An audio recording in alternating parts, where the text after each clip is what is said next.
So bond இன்வெஸ்ட்மெண்ட்னா என்ன sir? எஃப்டியை விட பாண்டில் இன்வெஸ்ட் பண்ணுறதுங்கிறது வட்டி அதிகமாக கிடைக்குமா?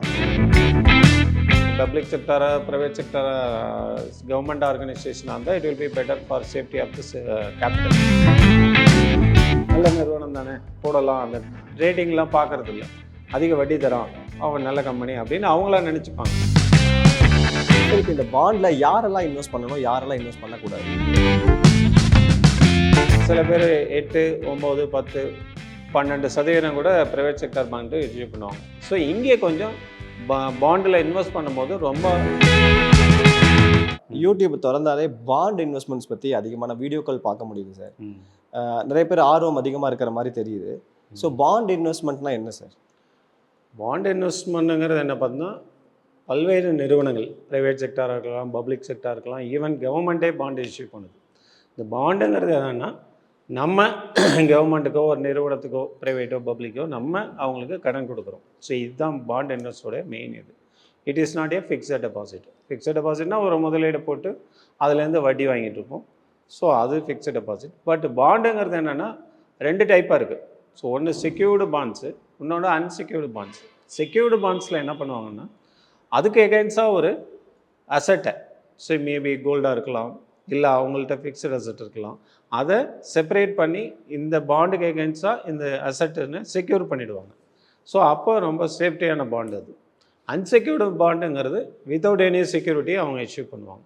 ஸோ இதுதான் பேசிக்கலாக பாண்டுக்கும் எஃப்டிக்கும் உள்ள டிஃப்ரென்ஸ். எஃப்டியை விட பாண்டில் இன்வெஸ்ட் பண்ணுறதுங்கிறது வட்டி அதிகமாக கிடைக்குமா? ஆமாம், நிறைய கிடைக்க நிறைய சான்சஸ் இருக்குது.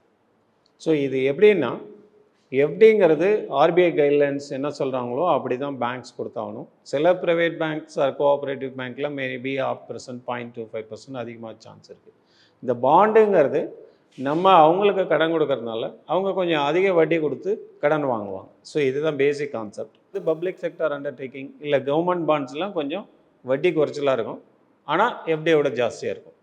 ஸோ அவங்களது ஏன்னா கவர்மெண்ட் செக்டார் பப்ளிக் செக்டார்லாம் செக்யூர்டு ஒரு நம்பிக்கை இதில் கொடுப்பாங்க. ப்ரைவேட் செக்டார் பாண்டில் நீங்கள் அந்த ரேட்டிங் சொல்லுவாங்க, AAA, AA+, BB அதெல்லாம் ரேட்டிங் கொடுப்பாங்க. அந்த ரேட்டிங்கை பார்த்து இன்வெஸ்ட் பண்ணுறது பெஸ்ட்டு. சில ப்ரைவேட் நிறுவனங்கள் ரொம்ப ஜாஸ்தியாக கொடுப்பாங்க, அங்கே கொஞ்சம் ரொம்ப ஜாக்கிரதையாகவும் இருக்கணும்.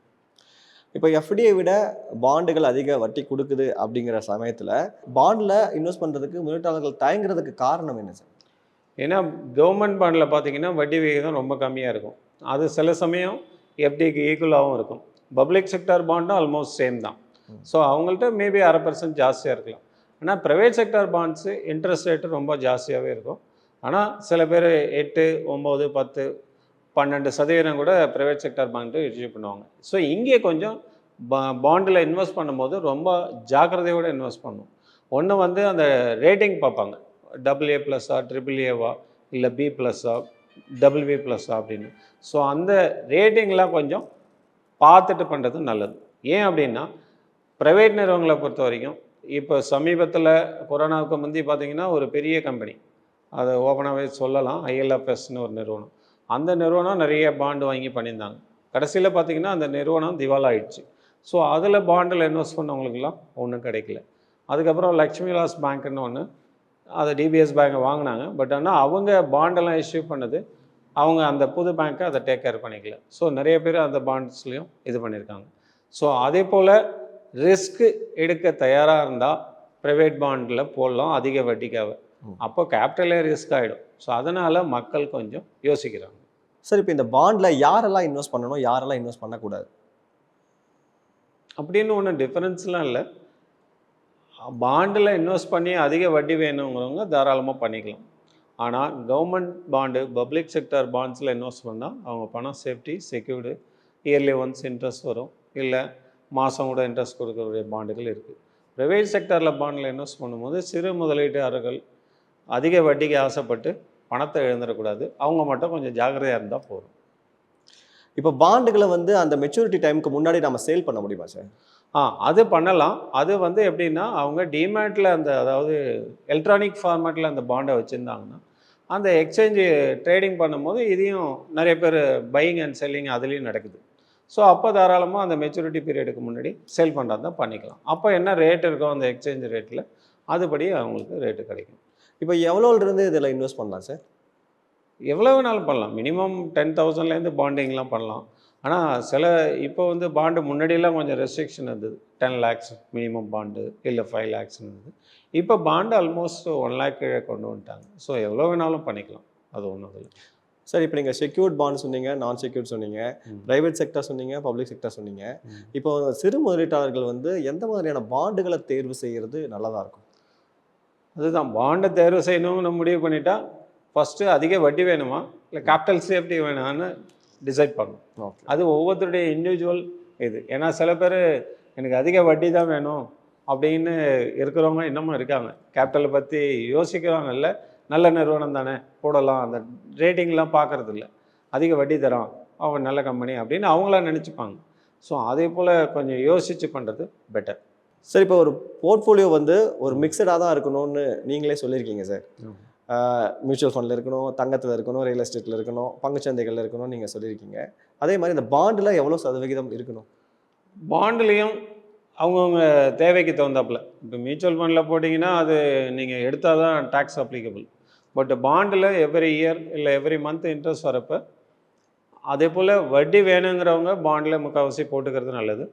அந்த பாண்டில் வேணுங்கிறவங்க ரிட்டையர் ஆகி அதுக்கப்புறம் மாத வருமானம் வருஷ வருமானம் வேணுங்கிறவங்க பாண்டில் போட்டுக்கலாம். ஸோ அதனால் percentage individual to individual vary ஆகும்.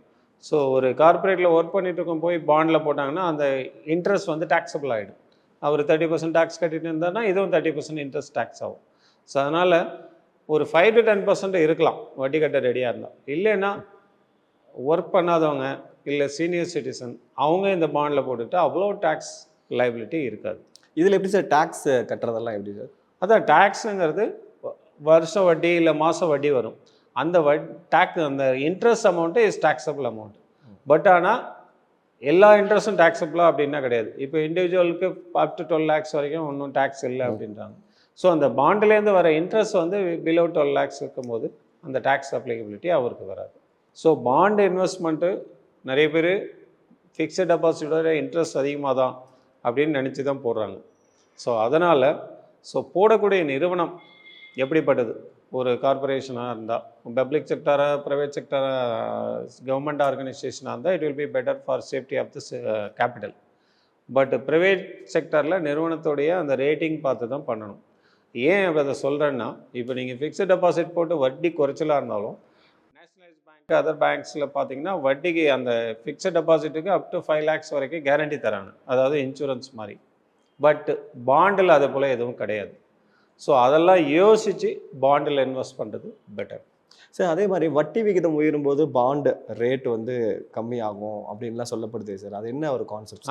அது வந்து நார்மலாக பார்த்தீங்கன்னா வட்டி விகிதம் உயரும்போது பாண்டுங்கிறது ஒரு நார்மல் இன்ட்ரெஸ்ட் கொடுத்துருவாங்க, அவங்களும் மார்க்கெட்டில் ட்ரேட் பண்ணுறாங்க.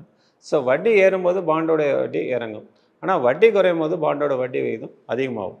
ஸோ அதனால் அது அந்த ட்ரேடிங்கில் உள்ளவங்க அந்த சமயத்தை யூஸ் பண்ணி வித்ட்ரா பண்ணிட்டு வெளியில் வர்றது பெட்டர்.